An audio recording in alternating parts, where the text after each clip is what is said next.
Itonia zanako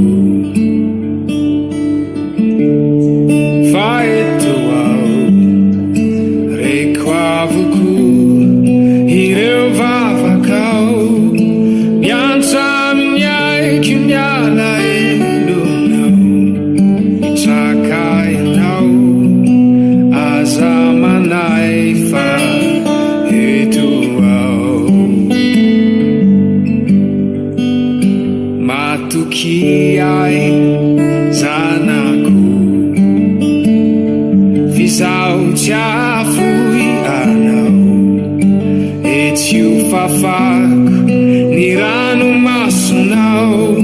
tsapako zay tsapanao tiako loatra ianao indrindra za dino fa eto ao ny zava-drehetra tsy voatery afaly anao fa ny zava-drehetra miara-miasa soanao aza manay fa eto ao tsy avelako angehirerenao mety tsy ho azonao za hitondrako anao fa aza manay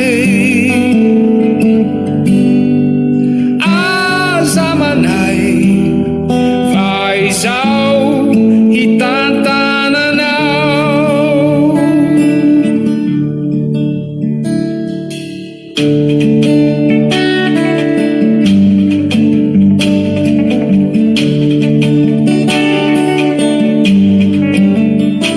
Itonia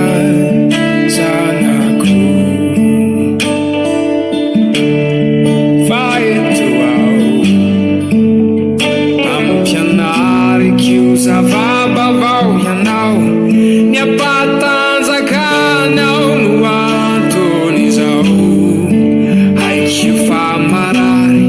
nefa nampianao anakaiky ahy ny zava-drehetra tsy voatery hafaly anao fa ny zava-drehetra